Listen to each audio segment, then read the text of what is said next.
À la une du 19h ce soir, les élèves et étudiants du mouvement du peuple pour le progrès qui veulent jouer leur partition dans la régénération et la sauvegarde de l'environnement. Un engagement qui s'est traduit par la mise en terre d'environ 500 plants dans la commune rurale de Tanguin à Dassouri.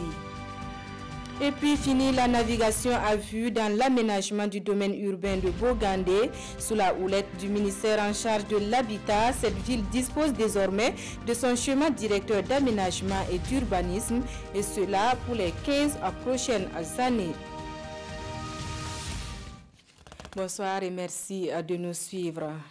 Les élèves et étudiants du mouvement du peuple pour le progrès ont lancé ce week-end leur campagne de reboisement sur le futur site du CG de la commune rurale de Tanguin Dassouri. Ils ont mis en terre environ 500 plants. Le reportage de Gérard Sommet et Eleonore Ouedraogo Yerbanga. Une matinée pour accompagner le gouvernement dans sa lutte contre la déforestation. Les élèves et étudiants du mouvement du peuple pour le progrès MPP mettent 500 plants en terre sur le site du prochain collège de l'enseignement général en projet dans la commune de Tanguin Dassouri. Pour nous, en tant qu'élèves, en tant qu'étudiants, parce qu'il est quand même impératif d'avoir des actions citoyennes. Donc c'est dans ce sens-là que nous avons rassemblé nos camarades, même malgré les vacances, pour que quand même nous puissions lancer cette campagne de reboisement. Les variétés sont l'acacia, l'eucalyptus, le nimier, des manguiers aussi. Pour l'entretien de ces plants, les jeunes comptent sur la population venue les accompagner dans cette action citoyenne. Nous allons veiller à ce que ces arbres-là puissent grandir. La population d'abord locale va veiller à ça parce que nous allons les sensibiliser dans un premier temps. Et je crois qu'avec les conseillers et puis les CVD qui sont là, ils vont s'y mettre pour que, en tout cas d'ici l'année prochaine, ils viennent revoir que c'est clair, c'est effectif et les arbres ont grandi. Et au maire Alassane Touré d'ajouter que le CEG de Tanguin Dassouri devrait ouvrir ses portes la rentrée prochaine et les élèves pourront découvrir une cour d'école agréable à fréquenter. La lutte contre la désertification et les effets des changements climatiques, c'est la raison d'être de l'association Régie Naturavim. Elle vient de lancer elle aussi sa campagne 2018 de reboisement sous le thème « Reboiser utilement et durablement pour préserver l'environnement et pourvoir des emplois verts ». Pour le top des départs de la campagne, plus de 300 plants dont le Karité et le Néré ont été mis en terre dans la commune de Pau. Nongba Kouda et Aruna Mari pour le compte rendu. Une plante mise en terre. L'association Régie Naturavim lance sa campagne de reboisement dans le village de Ponkouyan, dans la commune de Pau. Une deuxième campagne qui a l'ambition de planter peu pour plus de résultats. Nous voulons planter utile. Dans tout le Burkina Faso, on a planté des milliers et des milliers d'arbres. On n'a même pas pris soin de ça. Dans notre site ici, nous avons décidé de planter 375 plants que nous allons voir grandir et nous pourrons entretenir. Des essences comme le baobab, le karité, le néré, le tamarinier ont été choisis pour cette campagne. Au-delà de leur apport dans l'alimentation et la pharmacopée, ces espèces sont source d'emplois verts. Les espèces qui sont réellement pourvoyeuses de nutrition, de médicaments et d'emplois pour la population. Et généralement, c'est ce qui intéresse les paysans. C'est dans ça qu'ils s'adonnent. Nous encourageons l'initiative de l'association Régie Naturavim pour la promotion surtout des produits forestiers non lignés et dans la lutte contre la désertification. Cette opération marque aussi le lancement de la campagne quinquennale de l'association Régie Naturavim. Son ambition revêtit le centre-sud avec l'appui des différentes communautés. La ville de Bogandé se dote d'une feuille de route dans la planification des investissements urbains sectoriels.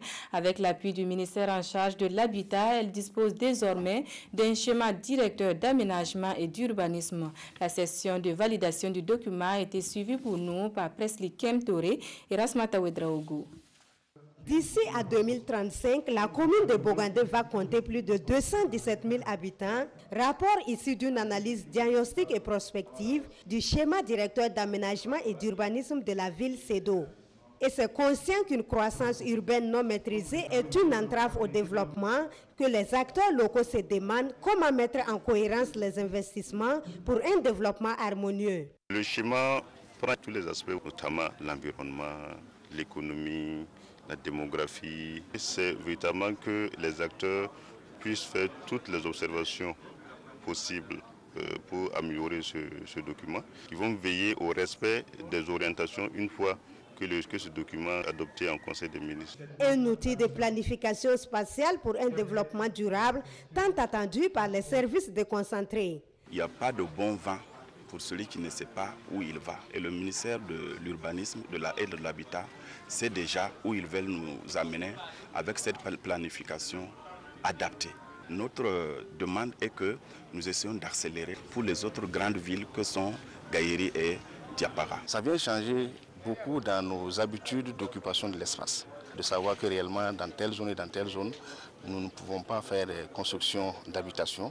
Et telle zone c'est pour faire des activités agricoles, telle zone c'est pour faire de l'élevage, ainsi de suite. Cette rencontre de Bogandé marque également le lancement officiel des validations des schémas directeurs d'aménagement et d'urbanisme des 13 autres communes urbaines du Burkina Faso.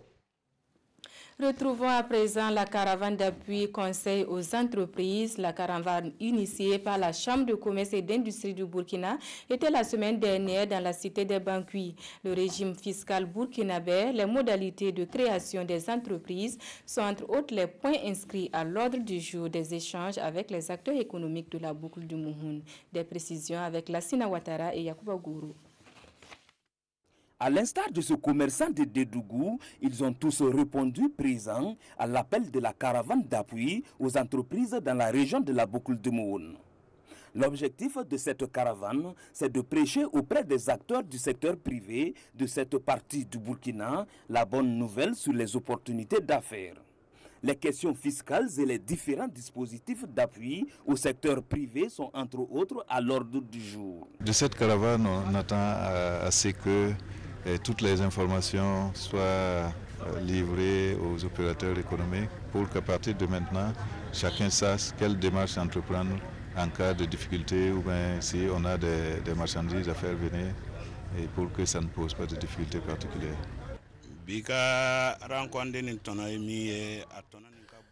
L'importance de la rencontre d'aujourd'hui est grande pour nous les commerçants. Elle va aider les opérateurs économiques. Cette rencontre va montrer également aux commerçants comment entamer une nouvelle entreprise. Notre souhait est qu'ils nous aident à faciliter les financements. C'est aussi un accompagnement de proximité de la Chambre de commerce et d'industrie du Burkina Faso. Et l'initiative va contribuer à bâtir une économie régionale solide et prospère, selon le secrétaire général de la région de la boucle du Mouhoun. L'État face à la prostitution au Burkina Faso de la période coloniale à la 4e République, c'est le thème de la thèse unique de doctorat soutenue par Néné Ami Ouedraogo. Thèse défendue avec brio par la commissaire de police qui s'en sort avec la mention honorable. Le reportage de Lassina Ouattara et Pascal Kani. Le commissaire principal de police Ami Ouedraogo a le sourire. Elle reçoit la mention honorable du jury après la soutenance de sa thèse unique sur la prostitution au Burkina Faso. Une thèse qui fait la genèse des rapports entre l'État burkinabé et les plus vieux métiers du monde depuis la période coloniale.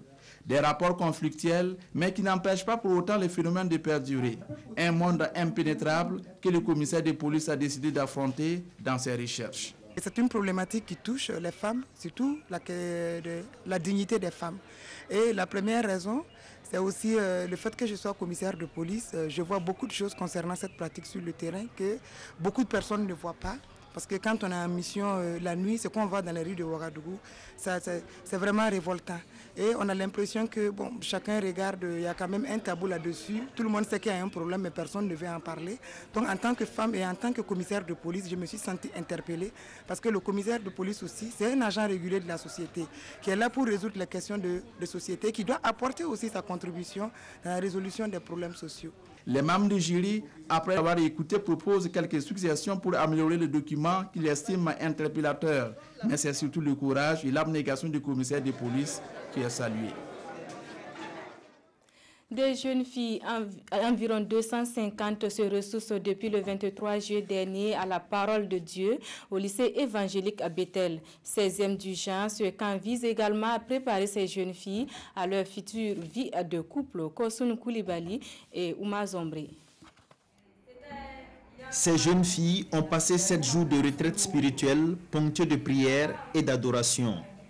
Une initiative du pasteur Delma Zakaria et son épouse qui ont fait de la sexualité des jeunes filles leur priorité. J'ai mis l'accent sur l'abstinence jusqu'au mariage comme la Bible préconise. Et après cela, nous avons passé le temps à aider les jeunes filles pour que celles qui n'ont plus leur virginité arrêtent maintenant de continuer dans cette vie de débauche, dans cette vie qui ne glorifie pas Dieu, qui n'honore pas le nom de Dieu. Au cours de ce camp spirituel, plusieurs activités ont été menées par les jeunes filles venues de plusieurs localités du Burkina. Au-delà des enseignements bibliques, nous avons eu à apprendre la pâtisserie et aussi à faire les colliers. Et aussi un peu sur l'hygiène corporelle. Pour les participantes, cette initiative vient à point nommé. Je peux dire pendant ces 7 jours, beaucoup de choses ont changé dans ma vie. J'ai eu la liberté, j'ai reçu la joie de vivre encore. Le camp des jeunes filles est à sa 16e édition et a lieu toutes les dernières semaines du mois de juillet. Pour y prendre part, il faut s'acquitter d'une somme de 10 000 francs CFA. Merci d'avoir suivi ce journal qui s'achève. Bonsoir et à demain.